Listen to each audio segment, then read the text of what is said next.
Good morning students.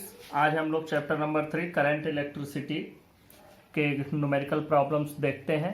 और numerical problem शुरू करने से पहले हम लोग एक ब्रीफ रिवीजन इसका देख लेते हैं। देखो, यहाँ हम लोग जब शुरू किए थे ये चैप्टर, तो हम लोग शुरू किए थे करंट के डेफिनेशन से। करंट होता है, current is equal to charge upon time, rate of flow of charge को ही करंट कहते हैं। इसकी एसआई यूनिट बनेगी, यह है कूलम, कूलम पर सेकेंड, और इसी कूलम पर सेकेंड को ही हम लोग कहते हैं एम्पियर। ये इसकी एसआई यूनिट हो गई। ये इतना आप लोग पढ़े हुए हैं, पहले से जानते हैं। दूसरी चीज़ हम लोगों ने इसमें पढ़ी, what is Ohm's law, V equal to IR, पुराना पढ़ा हुआ आपका है, voltage is directly proportional to the current. ये दोनों चीज़ें आपने पढ़ ली। इसमें रेजिस्टेंस है, रेजिस्टेंस का एसआई यूनिट क्या होता है, R। रेजिस्टेंस इसकी एसआई यूनिट होती है ओम, OHM। अच्छा, रेजिस्टेंस का एक और भी फार्मूला हम लोगों ने बनाया, R is equal to rho L by A, where rho is resistivity, rho is resistivity. और इसकी जब हम लोगों ने एसआई यूनिट बनाई तो आपको मिला था ओम मीटर। करंट से ही रिलेटेड एक और चीज हम लोगों ने पढ़ी, करंट डेंसिटी। और करंट डेंसिटी क्या था, current per unit cross sectional area. ये एरिया वेक्टर हम लोग ले लेते हैं। तो current can also be written as dot product of current density and area vector.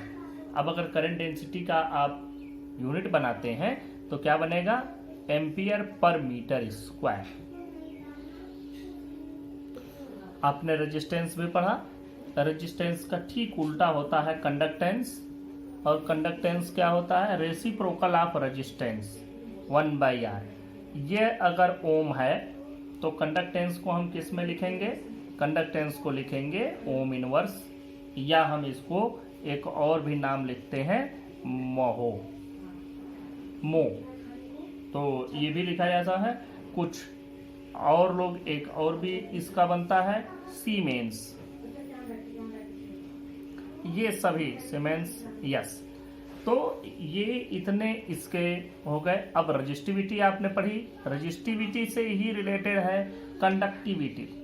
जैसे रेजिस्टेंस से रिलेटेड है कंडक्टेंस, इसका रेसिप्रोकल, उसी तरह रजिस्टिविटी का reciprocal conductivity. Conductivity is equal to 1/रो, 1/रो इसको हम लोग क्या कहेंगे, कंडक्टिविटी। और ये ओम मीटर है तो ये क्या हो जाएगा, ओम इनवर्स मीटर इनवर्स।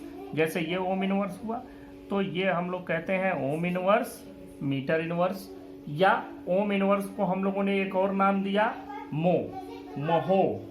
तो हम लोग ये भी कह सकते हैं ओम इनवर्स को मो पर मीटर। मो को ही एक और नाम दिया सीमेंस, तो it can also be written as siemens. ये अलग चीज है, सीमेंस पर मीटर, ऐसे भी आप लिख सकते हैं। तो all these are the different units of conductivity. ये हो गया। अगली चीज है कि हम लोगों ने ड्रिफ्ट वेलोसिटी से रिलेटेड सारी चीजें पढ़ी थी। अब ड्रिफ्ट वेलोसिटी भी जान लो क्या होता है। ड्रिफ्ट वेलोसिटी मैंने बताया था आपको करंट इलेक्ट्रिसिटी पढ़ाते समय। ड्रिफ्ट वेलोसिटी का मतलब होता है जिस वेलोसिटी से इलेक्ट्रॉन मूव करते हैं, ड्रिफ्ट होते हैं, खिसकते हैं। एक तो थर्मल वेलोसिटी होती है, दूसरी ड्रिफ्ट वेलोसिटी। ड्रिफ्ट वेलोसिटी कब आती है, जबकि उस पर कोई पोटेंशियल डिफरेंस कंडक्टर के क्रॉस लगा दिया। जैसे ये कंडक्टर है, इस पर प्लस माइनस से कनेक्ट कर दोगे तब इलेक्ट्रॉन ड्रिफ्ट वेलोसिटी से मूव करना शुरू करेंगे। तो ड्रिफ्ट वेलोसिटी की जो वैल्यू होती है VD इज इक्वल टू, आप लोगों को फार्मूला याद होना चाहिए, -EE tau by m। This is the formula for the drift velocity. अब अगर आप लोगों को फार्मूला याद नहीं है तो फार्मूला याद रखें। ये डायरेक्शन के साथ है, क्योंकि इसके इलेक्ट्रिक फील्ड के अपोजिट डायरेक्शन में होता है, इसलिए इसको ऐसे लिखते हैं। अब अगर आपको फार्मूला याद नहीं तो याद करने का एक तरीका भी समझ लो। हम लोगों को मालूम है V equal to U plus AT वाले फार्मूले से, तो U की जगह हो जाएगा 0, क्योंकि इलेक्ट्रॉन का इनिशियल स्पीड हम लोग 0 मान सकते हैं। उसके बाद से जब हमने उस पर अप्लाई किया कोई इलेक्ट्रिक पोटेंशियल, तो जब इलेक्ट्रिक पोटेंशियल डिफरेंस आपने उस पर लगाया तो जो भी इलेक्ट्रॉनों को एक्सीलरेशन मिलेगा वो कितना मिलेगा, देखो force by F is equal to M में, तो एक्सीलरेशन एफ बाई एम, और ये जो टाइम है, टाइम का मतलब हम लोग यहाँ पर ले लेते हैं टाउ, इसको हम लोग कहते हैं रिलैक्सेशन टाइम। रिलैक्सेशन टाइम वह टाइम जितने दूर के बीच में इलेक्ट्रॉन यहाँ से कोलाइड किया और यहाँ दो सक्सेसिव कोलिजन्स के बीच का जो टाइम इंटरवल होता है उसी को हम लोग कहते हैं रिलैक्सेशन टाइम। अब जब आपके पास ये हो गया, अब देखो एक इलेक्ट्रॉन पर जो फोर्स लगेगा इलेक्ट्रिक फील्ड ई में वो कितना लगेगा, ई, क्योंकि एफ इज इक्वल टू होता है क्यू ई, तो यहाँ पर इलेक्ट्रॉन है तो एफ की वैल्यू हो जाएगी ई इंटू ई। अब चूंकि इसके अपोजिट डायरेक्शन में, जैसे अगर हम कहीं भी इलेक्ट्रिक फील्ड लगाते हैं तो ये प्लस है ये माइनस है, तो इलेक्ट्रिक फील्ड की डायरेक्शन हो गई प्लस टू माइनस। लेकिन जब इलेक्ट्रॉन पर जो फोर्स लगता है वो किधर से लगता है, वो इसके इधर से लगता है, क्योंकि ये नेगेटिव टर्मिनल इसको रिपेल्ड करेगा, पॉजिटिव अट्रैक्ट करेगा, तो इलेक्ट्रॉन इस तरफ से इधर की ओर चलेगा, मतलब just opposite direction to the electric field. तो हम लोग देखते हैं कि ये इसके अपोजिट है, तो इसीलिए माइनस लगा देते हैं ई बाई एम इंटू टाउ। तो ये हो गया फार्मूला है आपका। अब आपका करंट और इलेक्ट्रॉन ये ड्रिफ्ट वेलोसिटी में रिलेशन होता है, उसको वो relation I is equal to NEAVD, ये रिलेशन आप लोगों ने पढ़ रखा होगा। यहाँ भी आप चाहें तो नेगेटिव लगा सकते हैं, कोई मतलब नहीं बनता है, क्योंकि करंट तो स्केलर क्वांटिटी है, प्लस माइनस का कोई मतलब नहीं बना। तो I is equal to NEAVD, जहाँ नंबर ऑफ इलेक्ट्रॉन हो जाता है, इलेक्ट्रॉन पर चार्ज हो गया, एरिया हो गई क्रॉस सेक्शन की, ड्रिफ्ट वेलोसिटी हो गई। यहाँ जो ये है number of electron per unit volume है, ये number of electron per unit volume है, टोटल नंबर नहीं है, this is number of electron per unit volume, और बाकी चीजें तो आपको पता ही है। अब ड्रिफ्ट वेलोसिटी पर ही बेस्ड होता है ओम्स लॉ का डेरिवेशन। हम लोग इसमें ओम्स लॉ भी डेराइव करते हैं with the help of drift velocity, और जब हम लोग इसके डेरिवेशन पर जाते हैं तो हमको मिलता है कि v बाई आई की जो वैल्यू होती है, v बाई आई यह होती है r, और यह वैल्यू हमको मिलती क्या है कि जब हम इसको ड्रिफ्ट वेलोसिटी से डिड्यूस करते हैं, मतलब ड्रिफ्ट वेलोसिटी से डाइव करते हैं ओम्स लॉ को, तो हमको v बाई आई की जो वैल्यू मिलती है वह मिलती है ml divided by NE square tau a। Tau मतलब रिलैक्सेशन टाइम, ये तो वही है, number of electron per unit volume, ये है मास ऑफ इलेक्ट्रॉन, ये है लेंथ ऑफ द कंडक्टर, जो कंडक्टर हमने लिया है, ये cross sectional area of the conductor, ये इतनी चीजें आपने ले ली।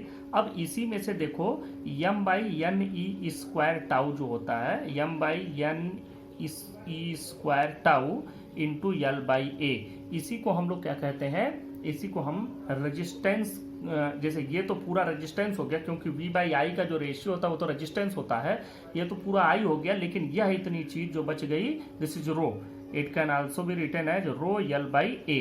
मैंने यहाँ फार्मूला भी लिखा R is equal to rho l by a, वो यहीं से आया था। ये रजिस्टिविटी का एक फार्मूला भी हमको यहाँ से मिल जाता है, और रजिस्टिविटी यहाँ से हमको क्या मिली, m divided by NE square tau, ये रजिस्टिविटी का फार्मूला भी हमको यहाँ से मिल जाता है। और देखो रजिस्टिविटी का जो फार्मूला है, रजिस्टिविटी किसी भी मटेरियल की किस चीज पर डिपेंड करती है, इन फैक्टर्स पर डिपेंड करती है। तो रजिस्टिविटी आपको हमेशा पता होना चाहिए कि किन किन फैक्टर्स पर डिपेंड करती है, रिलैक्सेशन टाइम पर, चार्ज ऑन इलेक्ट्रॉन, जो बाकी लगभग सभी चीजें इसमें आप देख सकते हैं कांस्टेंट ही है, न ये मास चेंज होना है, न नंबर ऑफ इलेक्ट्रॉन्स चेंज। हाँ, कुछ फैक्टर्स चेंज होने पर चेंज हो जाता है, जैसे टेम्परेचर बढ़ा दो तो चेंज हो जाता है। इसीलिए कहा जाता है ओम्स लॉ में कि अगर जो हम कंडक्टर ले रहे हैं उसकी फिजिकल कंडीशंस अनचेंज्ड रहें, if there is no change in the physical condition of the conductor, then the voltage across the terminals is directly proportional to the current flowing through the conductor। ये चीज हम लोगों ने पढ़ी है, वही यहाँ भी है कि आप देख रहे हैं इनमें से कोई चीज बदलने वाली नहीं, लेकिन ये चीजें चेंज हो सकते हैं जब टेम्परेचर वगैरह बढ़े घटे। तो इस तरीके से ये रजिस्टिविटी हो गई, और रजिस्टिविटी का भी ये फार्मूला आपको हमेशा याद होना चाहिए।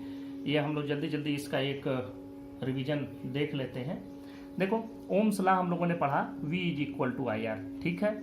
ये देखो कि यह एक स्केलर फॉर्म होता है ओम्स लॉ का, इसमें कोई भी चीज ऐसी नहीं है जो वेक्टर फॉर्म में हो।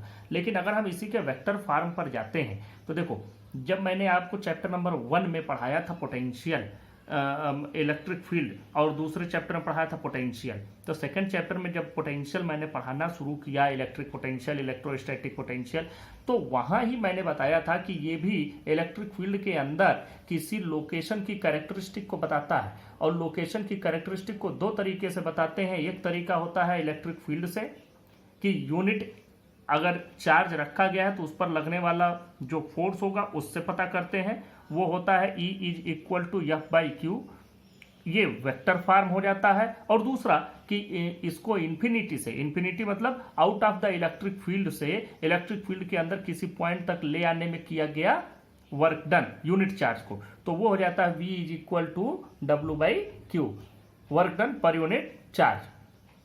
दोनों चीजें मैंने बताई।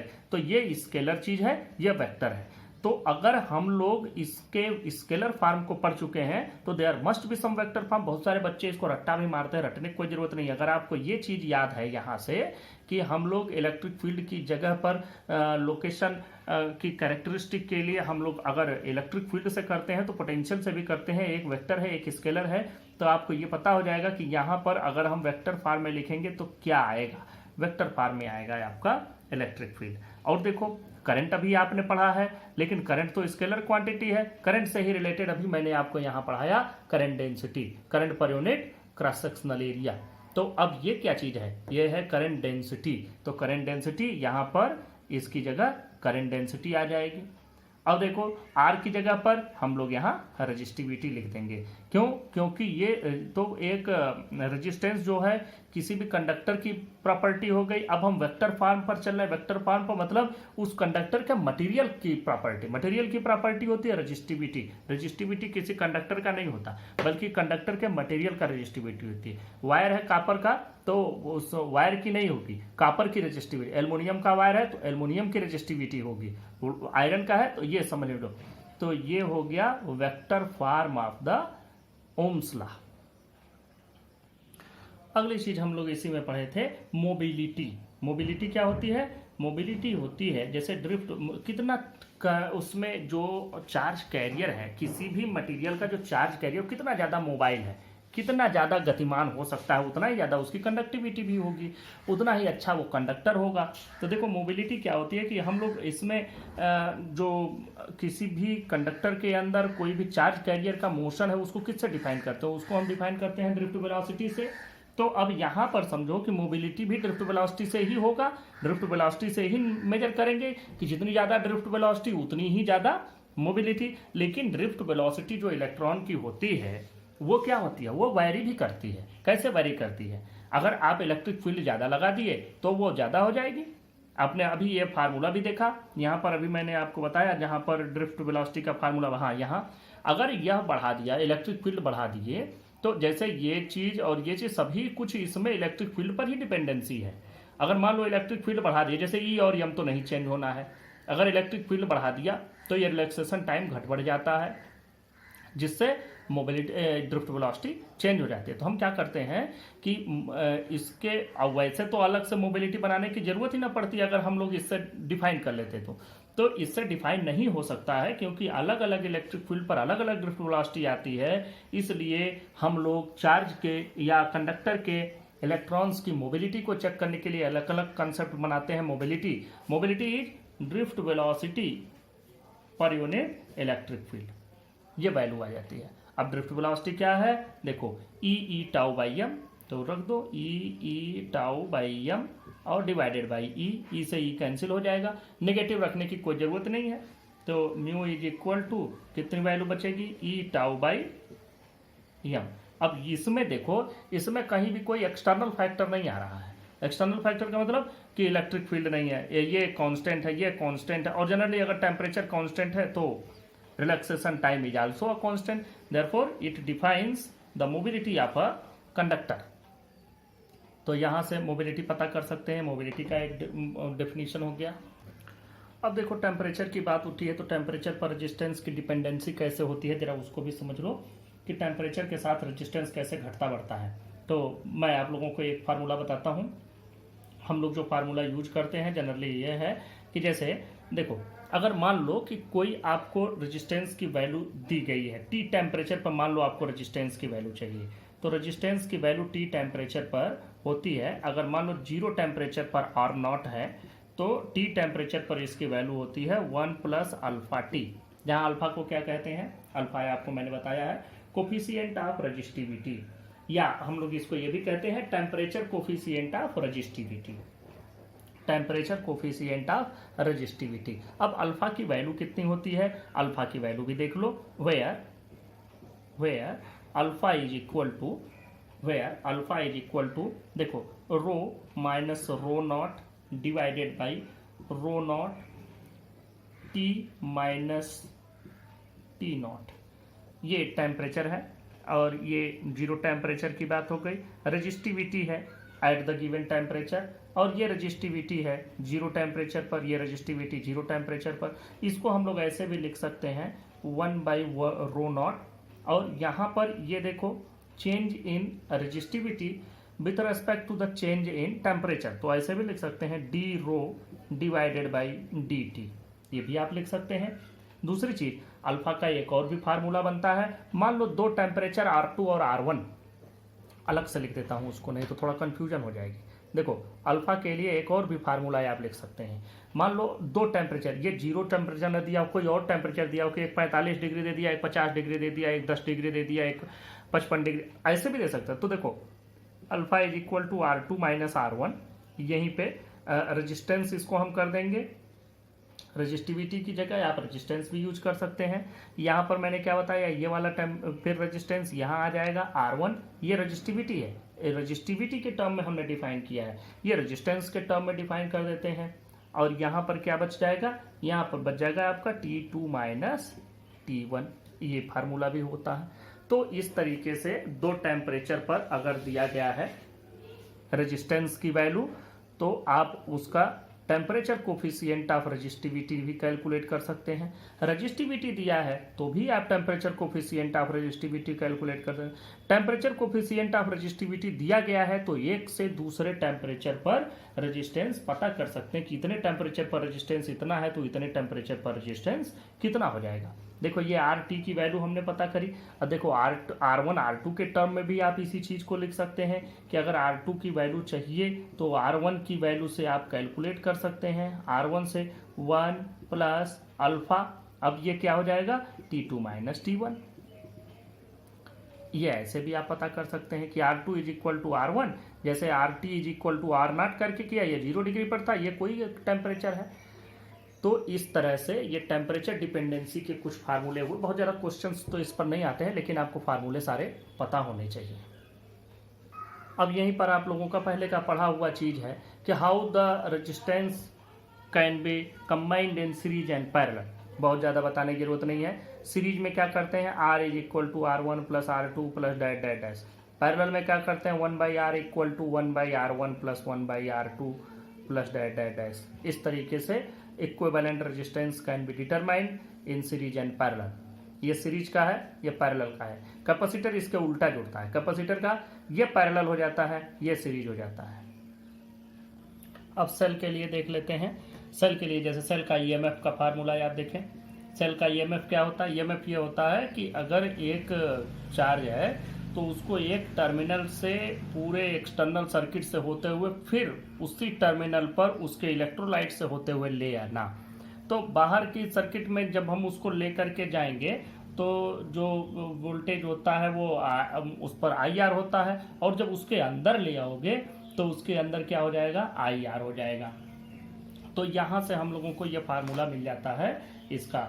आप लोग अगर चाहें तो यहाँ I कॉमन ले लें, R प्लस R, तो आप देखेंगे कि इसमें सेल में जो करंट की वैल्यू होती है वो होती है EMF by external resistance plus internal resistance. ये सेल में करंट का फार्मूला आपको मिलता है।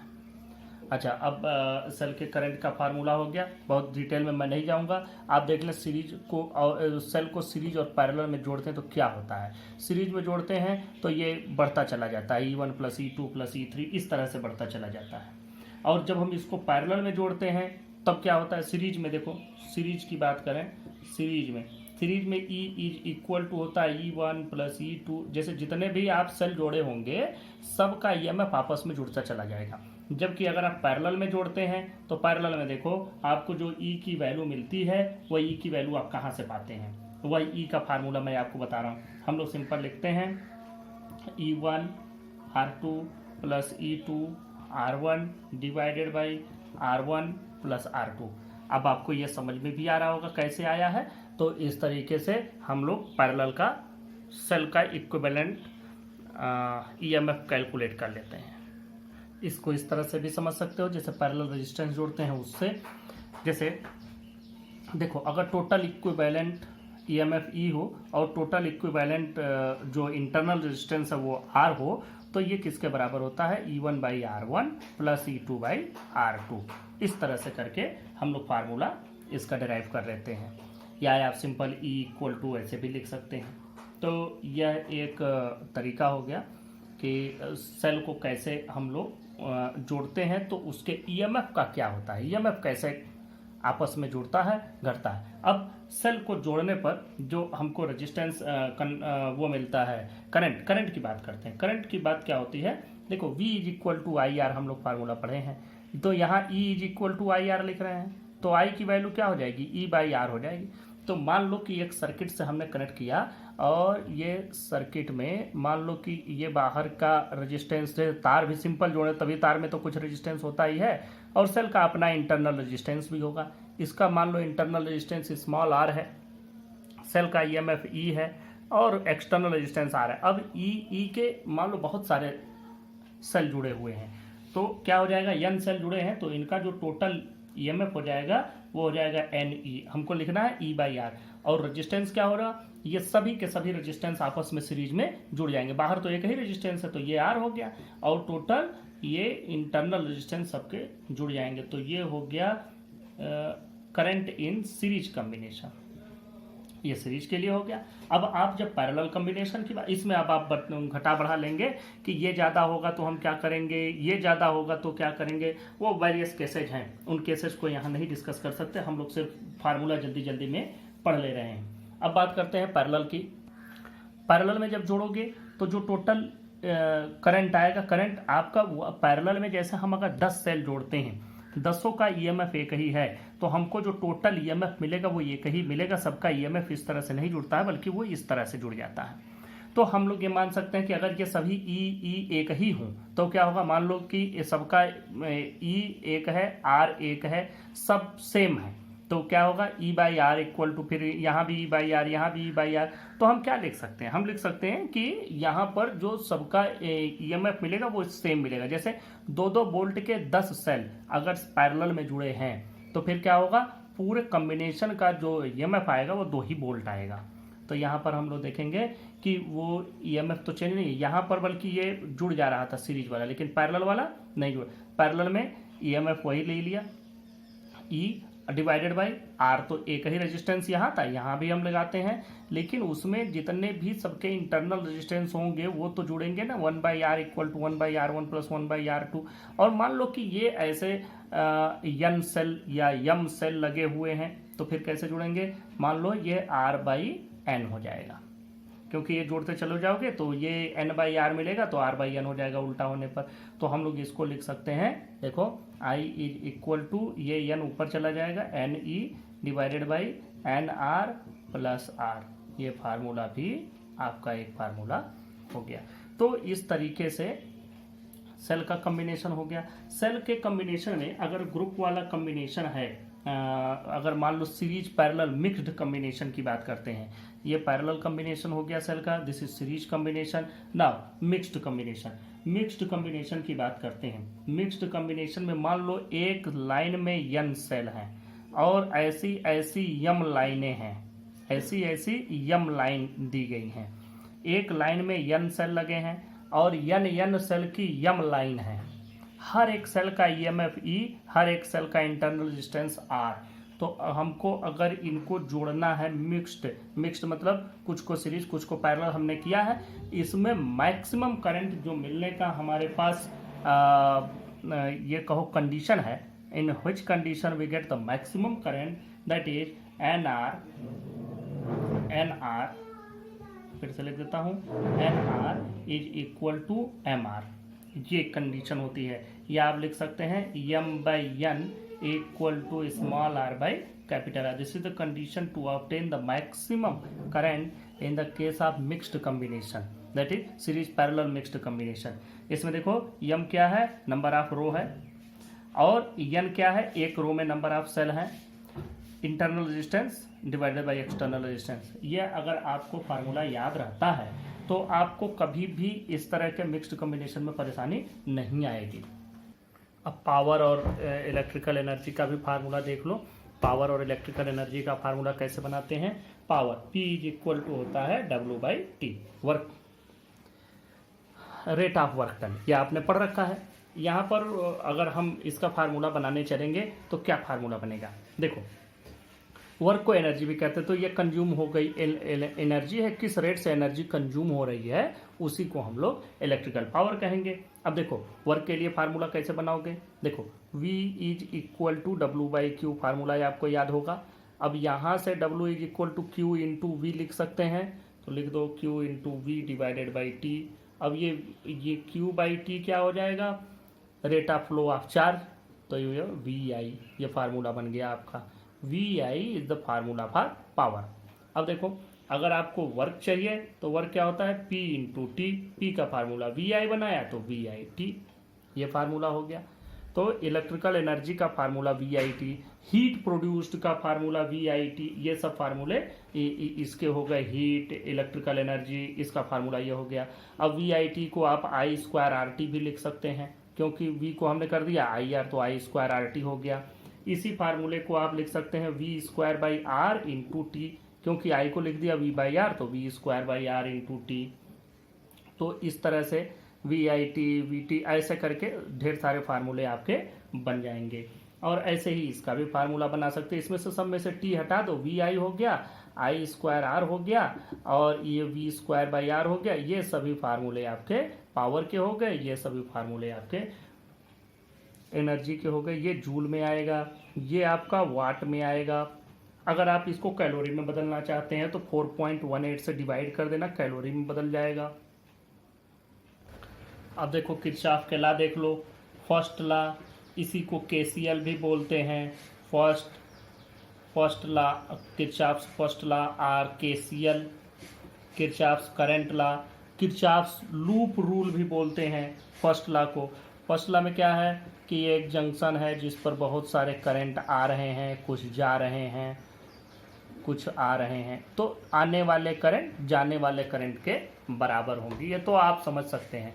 Law of conservation of energy से भी आप समझ सकते हैं इस चीज़ को, कि कहीं से भी कोई नया करंट तो इसमें डेवलप नहीं हो जाएगा, न कोई चीज़ आ रही है तो ख़त्म हो जाएगी कहीं से भी। तो जो आ रही है वो जाएगी ही, तो जितने आ रहे हैं उतने ही जाने वाले होंगे। अब 10 आ रहे हैं, 2 ही निकल रहे हैं, तो वो 10 जोड़ करके 2 में चले जाएंगे। और अगर मान लो कि 2 ही आ रहे हैं, 10 जगह निकल रहे हैं, तो जितने में 2 आ रहे हैं वही 10 जगहों पर चले जाएंगे।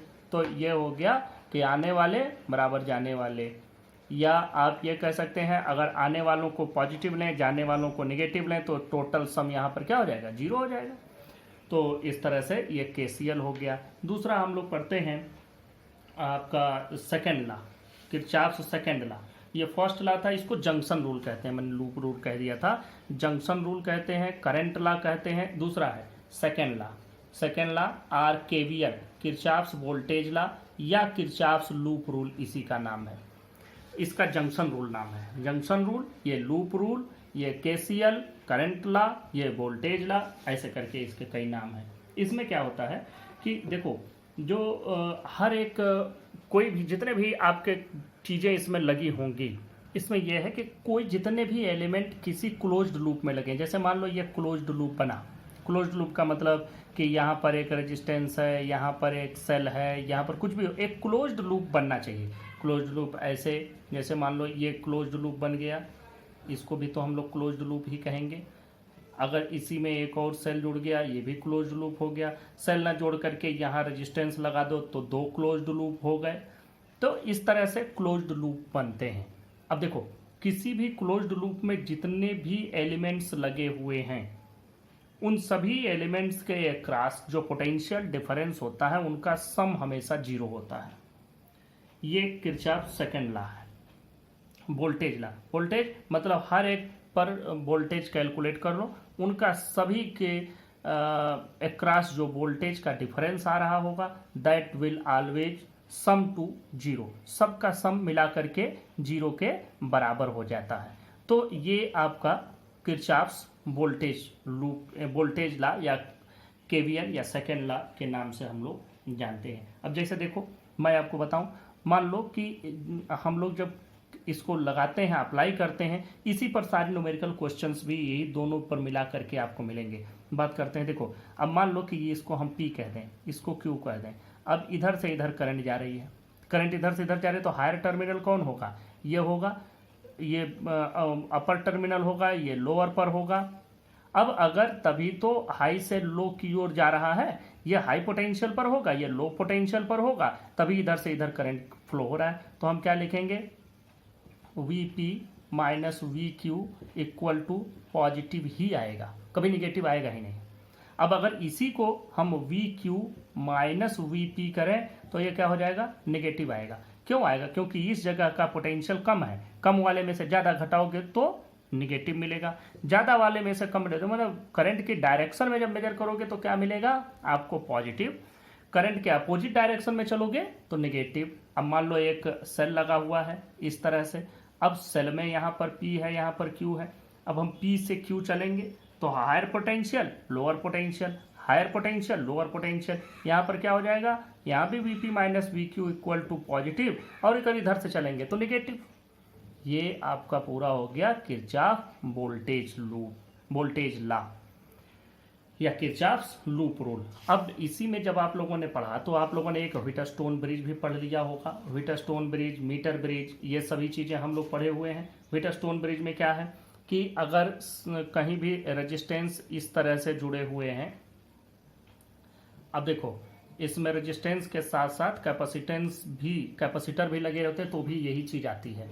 मान लो यहाँ पर R1 है, ये R2 है, ये R3 है, ये R4 है, और अगर इसको किसी भी अपने सेल से कनेक्ट किया है तो क्या होगा? इधर से करंट इसमें जाएगा।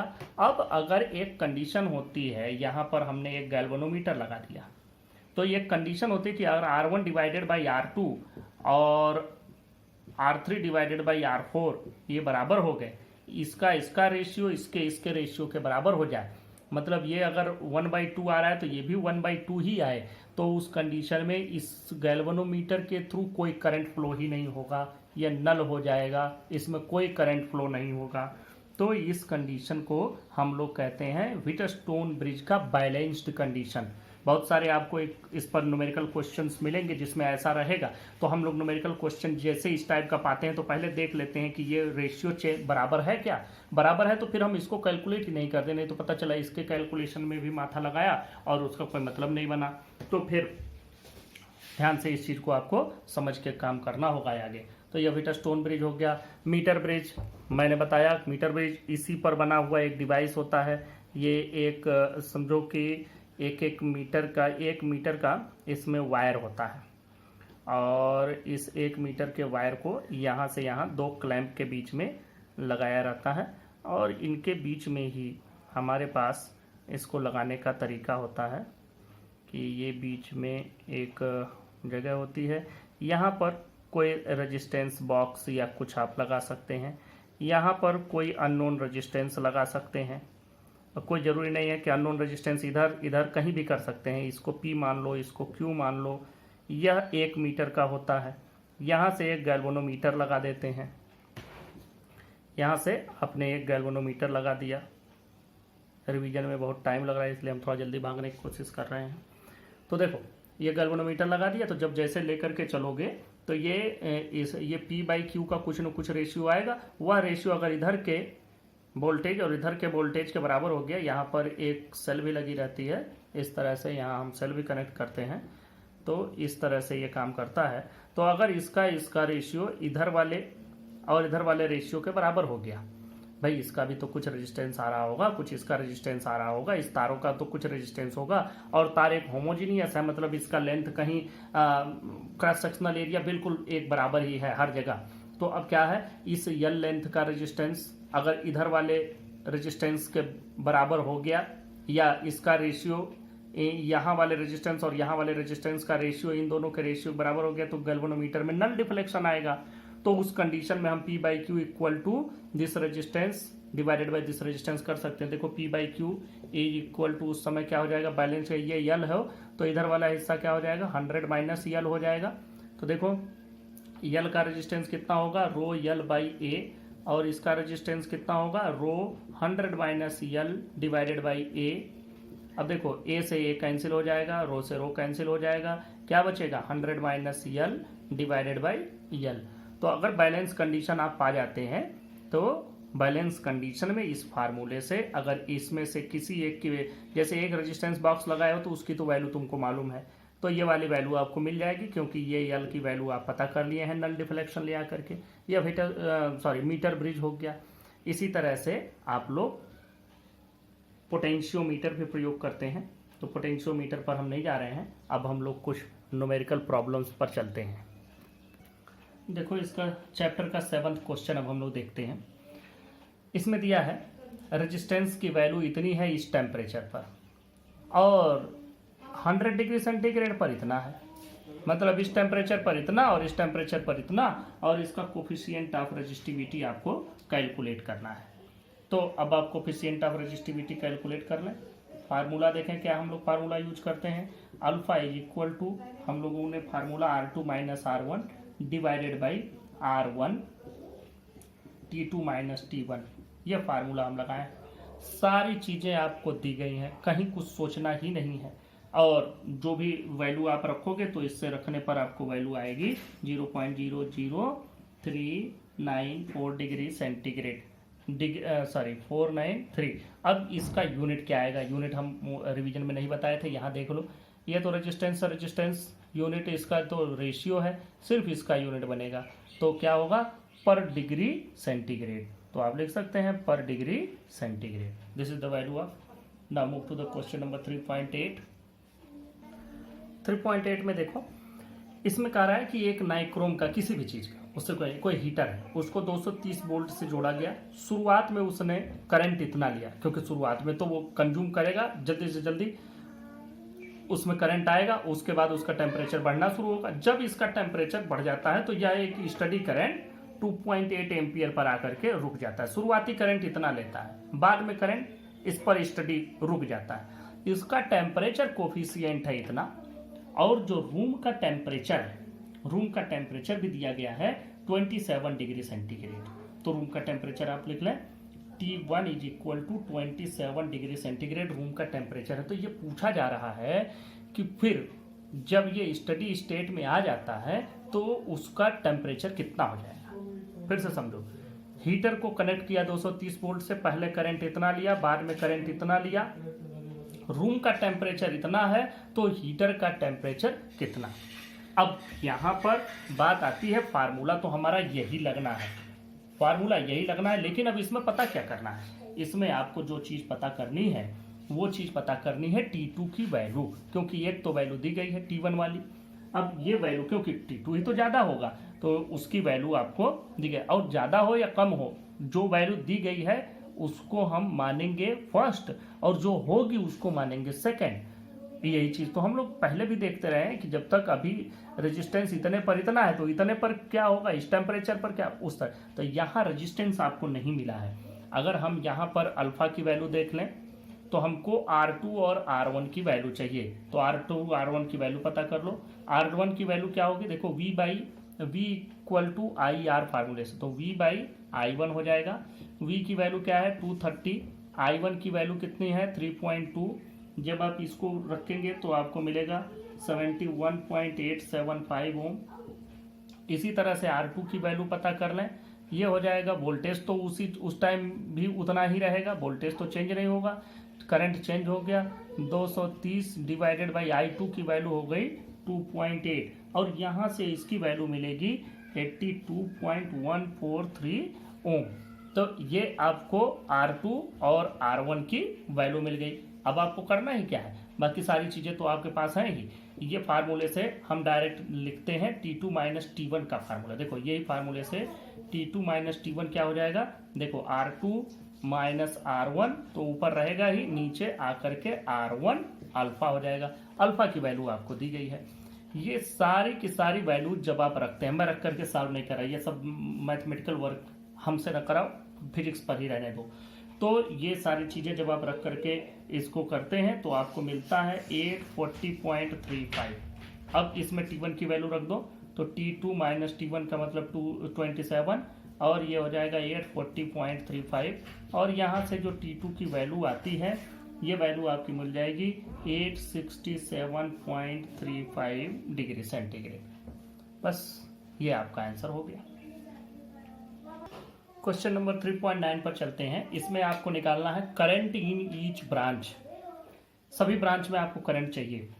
तो ऐसे क्वेश्चंस जब इस तरह के मिलते हैं तो सबसे पहले हम लोग क्या चेक करते हैं, कहीं व्हीटस्टोन ब्रिज का बैलेंस कंडीशन तो नहीं, 10/5 2, 5/10 1/2 बराबर नहीं है, मतलब व्हीटस्टोन ब्रिज नहीं लगना है, उसका बैलेंस्ड कंडीशन नहीं है।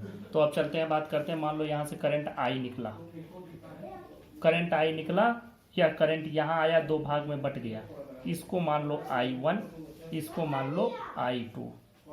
जैसे ही यहाँ आए, ये भी I2 आया, ये I1 इधर से यहाँ आया, तो I1 दो भाग में यहाँ डिस्ट्रीब्यूट हो जा रहा है। कौन कौन सा, एक भाग तुम यहाँ से I1 I2 हो ही चुका है, इसको मान लो I3। तो इसमें क्या बचा, इसमें बचा I1 माइनस I3। यहाँ से आया I2 और यहाँ से आया I3, तो इसमें क्या गया, I2 plus I3, I2 plus I3। अब ये वाला आया I1 माइनस I3, और इसको जोड़ लो I2। देखो यहाँ पर I1 माइनस I3 यहाँ से आया, इसी में प्लस I2 और प्लस I3 जोड़ लो, तो I3 से I3 कैंसिल, क्या बचा I1 प्लस I2, और I1 प्लस I2 ही यहाँ बटा हुआ था, तो I1 प्लस I2 मिला, तो क्या बन गया I, यहाँ भी I है। तो ये करंट ये हमारा बन के तैयार हो गया। अब देखो हमको करना क्या है, इसको किरचॉफ के लॉ से ही लगना है और KVL ही लगना है। तो मैं यहाँ सलूशन लिख देता हूँ, ये समझो ये सलूशन भी है, क्वेश्चन भी है, सब यहीं से शुरू है, ये सलूशन यहीं से है।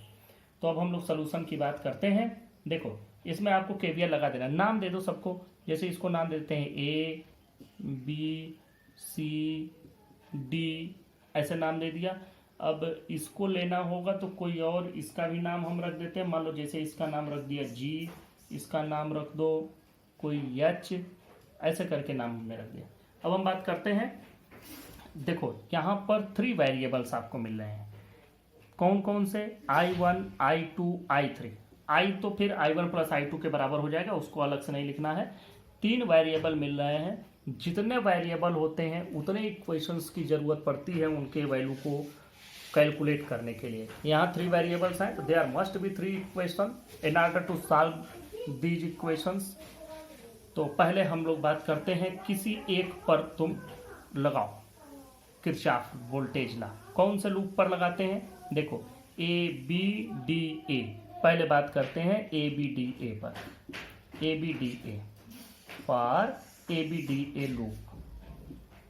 देखो किसी भी तरफ से आप चल के देख लें, आप मेरे हिसाब से जिस हिसाब से मैं चल रहा हूँ आप उसको उल्टा चल के देख लेना, वही चीज़ आएगा।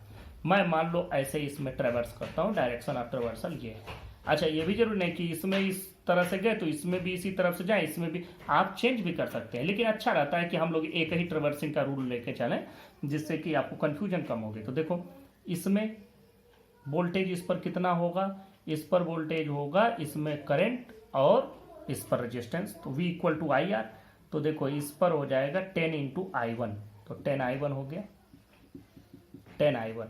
और ये भी 10I1 कैसा होगा, पॉजिटिव, इसलिए कि करंट की डायरेक्शन में ही है 10I1, हम इधर से ही चल रहे हैं। अब इस इधर से आओगे तो क्या हो जाएगा, ये 5 है, 5I3, प्लस 5i3। फिर जब इधर से इधर पहुंचोगे तो इसमें करंट की डायरेक्शन इधर से है, जबकि हम इधर से जा रहे हैं, तो क्या हो जाएगा -5i2 इक्वल टू कितना हो गया 0, पूरा का पूरा 0 के बराबर। यही तो है किरचॉफ्स वोल्टेज लॉ कि total sigma V equal to sigma IR, और ये बराबर होता है 0 के। तो यहां से ये 0 के इक्वल हो गया। चलो अब यहां से थोड़ा सा और आगे बढ़ते हैं, इसको और अच्छे से सॉल्व करते हैं। देखो यहां से आप इसमें चाहें तो 5 को टोटल से डिवाइड कर दें तो क्या हो जाएगा, ये हो जाएगा 2i1 plus i3 minus i2 equal to 0। इसको इक्वेशन 1 बना दो। देखो मैं कहा ऐसे चलो, अगर आप ऐसे न चल के वापस ऐसे चलते हैं इस तरीके से, इसका अपोजिट डायरेक्शन में चलते तो क्या होता, तो देखो तो भी आप इसी पर पहुंचते, वो मैं आपको दिखा दूं। मान लो कि मैं इधर से चल रहा हूं, मैं पॉइंट बी से चल रहा हूं, या ए से ही हम ऐसे घूम के चलते हैं। तो चलो इस बार चल के दिखाते हैं। तो क्या हो जाएगा 5i2, ये प्लस हो जाएगा, ये सिर्फ आपको समझने के लिए लिख न लेना। ये 5i2 इधर से हो गया, ये कितना हो जाएगा -5i3, क्योंकि इसके अपोजिट चले गए, -5i3, और ये कितना हो जाएगा -10i1 इक्वल टू 0। अब देखो यहाँ पर वैल्यू क्या आएगी, यहाँ पर अगर वैल्यू आप लिखना चाहते हैं तो आप लिख सकते हैं i2 -i3 और -2i1 इक्वल टू 0। इसमें भी कोई दिक्कत नहीं है। अब अगर हम पूरे में नेगेटिव से माइनस साइन से और लेफ्ट और राइट में मल्टीप्लाई कर दें तो क्या हो जाएगा, तो 2i1 प्लस हो जाएगा, 2i1 प्लस और i3 प्लस और यह i2 -0। देखो क्या ये इक्वेशन 1 नहीं हो गया, सेम चीज, कोई फर्क नहीं है। तो आप चाहे इधर से चलें चाहे इधर से चलें, पाएंगे एक ही चीज। पॉइंट ये पकड़ करके ऐसे घूम के आओ यहाँ, चाहे ये पकड़ के ऐसे घूम के, चाहे इस पॉइंट से चलो ऐसे घूम के यहाँ जाओ, चाहे इस पॉइंट, कोई भी पॉइंट ले लें, कहीं से भी चलें, किसी भी डायरेक्शन में चलें, उसी जगह पहुंचेंगे, बस ध्यान से चलें। दूसरे लूप के लिए चलते हैं, BCDB फॉर BCDB।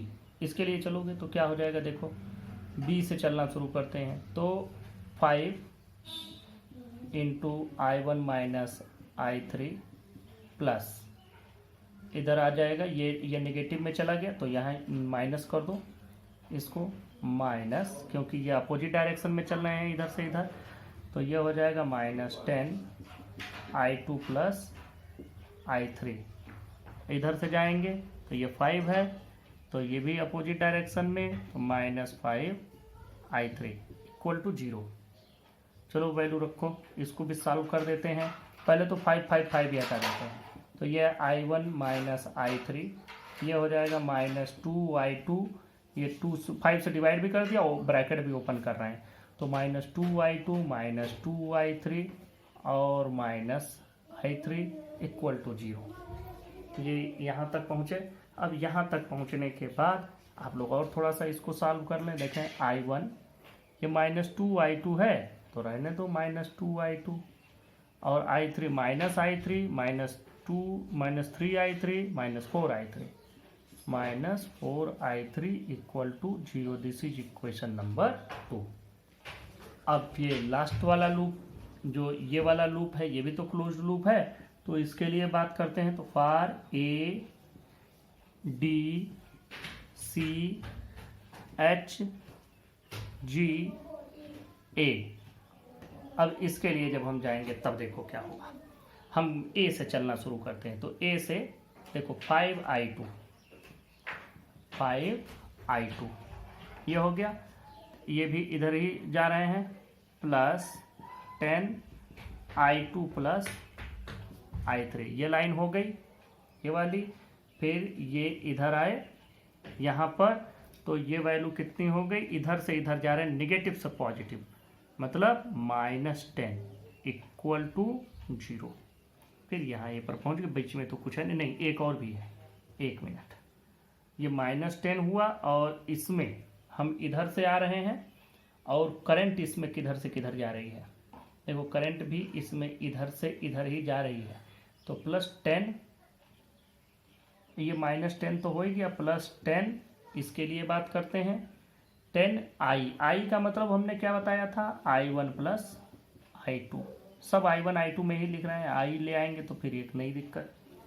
इसको भी सॉल्व कर लो, देखो पहले तो सभी में 5 से डिवाइड भी कर लो और फिर आप 5 से डिवीजन के बाद ब्रैकेट भी ओपन कर दें, तो ये क्या बचेगा, i2 + 2i2 + 2i3, ये माइनस कितना हो जाएगा 2 + 2i1 + 2i2 = 0, सब एक साथ उठा लिया, ये कितना हो जाएगा 2i1 हो जाएगा, देखो i2 कौन है, 1 2 3 और ये 2 5, तो हमारे पास 5i2 मिल गया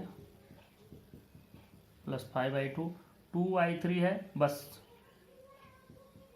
2i3 ही है, +2i3 = 2, ये। अब दिस इज इक्वेशन नंबर 3, देखो 3 इक्वेशन मिले, 1 2 3, कोई 2 इक्वेशन लेकर के किसी एक वेरिएबल को हटाओ, जैसे मान लो पहला दूसरा लेकर के, सिर्फ मान लो, मैं कह नहीं रहा करो, मान लो पहला दूसरा लेकर के हमने i2 हटा दिया, अब क्या करेंगे, अब अगर पहला दूसरा से i2 हटा दिए तो फिर दूसरा तीसरा लेकर के भी i2 हटा दो, या फिर पहला तीसरा लेकर के i2 हटा दो, मतलब इसको लेकर के जिसको हटाओगे फिर इसको लेकर के भी उसको हटाओ, या इसके साथ इसको लेकर के उसको हटाओ, मतलब कैसे भी दो के ग्रुप में लेकर के एक एक वेरिएबल एलिमिनेट करते चलो, हटाते चलो, और उसके बाद फिर हम बात करते हैं। तो पहले अच्छा होगा एक क्वेश्चन में पूरा अच्छे से सॉल्व करके दिखा देता हूं तीनों वेरिएबल के साथ, जिससे नेक्स्ट क्वेश्चन से आपको ये सारा तामझाम मैं नहीं करूंगा, नेक्स्ट क्वेश्चन से आप खुद कर लेना। तो पहले मैं तीनों इक्वेशन एक साथ लिख देता हूं, बात करते हैं यहां पर, चलें तीनों इक्वेशन हमने एक साथ लिख दिया, क्या हम लोग एलिमिनेट करें, अच्छा तो लग रहा है कि i1 ही एलिमिनेट कर दें या i2 एलिमिनेट करें, जो मन करे, मैं i2 की बात करता हूं, चलो i2 इन दोनों में से हटाते हैं, तो कैसे हटेगा, पहले और दूसरे में से i2 हटाने के लिए पहले वाले में पहले तो हम 2 से मल्टीप्लाई करें और फिर पहले में से दूसरे वाले को डिडक्ट कर दें, तो क्या करेंगे, फ्रॉम इक्वेशन 1 × 2 ये किया और माइनस इक्वेशन 2, ये करने से क्या मिलेगा, देखो पहले तो इक्वेशन 1 में 2 से मल्टीप्लाई करो तो ये हो जाएगा 4i1, और उसमें से ये इक्वेशन डिडक्ट होगा तो 4i1 माइनस i1 कितना हो जाएगा 3i1, ये 3i1 हो गया, i2 यहाँ भी -2 और ये भी ये माइनस माइनस प्लस हो जाएगा, तो ये तो i2 कैंसिल हो गया, i3 ये 2i3 हो जाएगा, और 2i3 में जब ये माइनस करोगे तो ये भी प्लस हो जाएगा, तो 2i3 और प्लस 4i3, तो 2 + 4 हो जाएगा 6i3 = 0, और इसको बनाओ इक्वेशन नंबर 4, न बनाओ इक्वेशन 4, थोड़ा और सॉल्व कर दो, थोड़ा और सॉल्व करने के लिए हम इसको क्या कर सकते हैं, i1 + 2i3 = 0, this is equation number 4, ये इट रिप्रेजेंट दैट, अच्छा लगेगा, तो ये हमने कर दिया, 3 को कॉमन लेकर के काट दिया। चलो बात करते हैं, अब हमको एक बार और यही चीज रिमूव करना है, अब चाहे दूसरे के साथ तीसरा लेकर के रिमूव करो i2 को, चाहे पहले के साथ तीसरा लेकर के रिमूव करो, क्योंकि पहला दूसरा तो हम ले चुके हैं, अब दूसरा तीसरा लें चाहे पहला तीसरा लें, जो आपकी मर्जी, हम दूसरा तीसरा ले लेते हैं। चलो i2 रिमूव करने के लिए क्या करना पड़ेगा, इस वाले इक्वेशन को दूसरे वाले को 10 करो और इसको भी 10 करो, तब तो रिमूव होगा, और दोनों जोड़ दें, तो इसमें 5 से मल्टीप्लाई करें, लिखते हैं फ्रॉम इक्वेशन 1 × 5, अब आप ऐसे ना लिखना, आप लिखिएगा by multiplying equation 1/2 and subtracting equation 2 from 8, तो अच्छा लगेगा, मैं तो डायरेक्ट कर रहा हूँ, वैसे कुछ भी करने की जरूरत नहीं, आप डायरेक्ट भी लिख सकते हैं। After solving these equations we get, ऐसे भी करके लिखा जा सकता है। फिर लिखेंगे कैसे वो अलग बात है, पहले सॉल्व कैसे करेंगे ये समझो। अब आ गए आप यहाँ, बात करते हैं इक्वेशन 1 में 5 से मल्टीप्लाई किया, प्लस इक्वेशन 2 में, क्योंकि इन दोनों के अपोजिट साइन है तो हमको घटाने की जरूरत नहीं है, plus equation 2 into equation 2 into 2। तो देखो क्या हो जाएगा, 5 से मल्टीप्लाई करो 5i1 हो जाएगा, ये 5i1 और ये कितना हो जाएगा 4i1, 5 और 4 9i1, ये हो जाएगा -10, ये +10 कैंसिल, इसको मल्टीप्लाई करो 5 से, 5 4 जा 20i3 -20i3 और ये हो जाएगा +4i3। तो -20 + 4 मतलब -16i3 इक्वल टू, ये देखो इसको 2 से मल्टीप्लाई करोगे तो क्या हो जाएगा 4। कहीं से कोई गड़बड़ी तो मुझे नहीं लग रही। ये 5 से मल्टीप्लाई किया 5i1 + 4, 5 और 4 9 हो गया, ये कैंसिल हो जाएगा, 5 4 जा 20 माइनस और ये +4 तो -16i3 इक्वल टू 4। मेरे हिसाब से सही है। अब हम लोगों को क्या करना है, अब हमारे पास दो इक्वेशन मिल गए, इक्वेशन 4 एंड इक्वेशन 5। तो इक्वेशन 5, अब इक्वेशन 4 और 5 से किसी एक को, अब तो दो वेरिएबल में इक्वेशन हो गए, इसमें i1 i3, इसमें भी i1 i3। क्या करोगे, देखो अगर हम इसमें 9 से मल्टीप्लाई कर दें तो 9i1 हो जाएगा, फिर इसको घटा दें। दूसरा काम ये कर सकते हैं कि इसको 8 से मल्टीप्लाई कर दें। 8 से मल्टीप्लाई अगर हम कर देते हैं तो ये हो जाएगा 16 और ये 16i3 पहले से है, दोनों ऐड कर देते हैं। चलो फ्रॉम इसको first equation 4 into 8 plus equation 5, इससे हमको क्या मिलेगा, इसमें 8 से मल्टीप्लाई करो 8i1 और ये 9i1, तो 8 और 9 17i1, 17i1, ये 16 हो गया, ये और ये भी 16, ये तो कैंसिल हो गया, इक्वल टू 4। तो यहाँ से i1 की वैल्यू क्या मिलती है 4/17 एम्पियर। ये एक आपको आंसर मिला i1।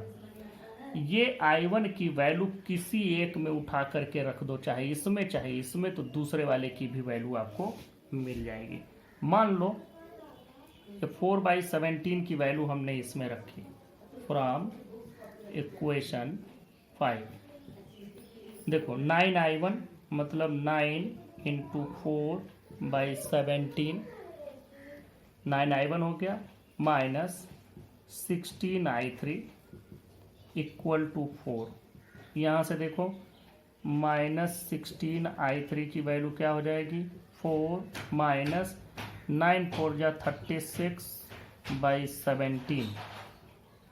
और जब आप इसको करेंगे सॉल्व तो देखो क्या होगा, -16i3 is equal to 68 minus 36/17। ये एलसीएम ले लिया हमने 17,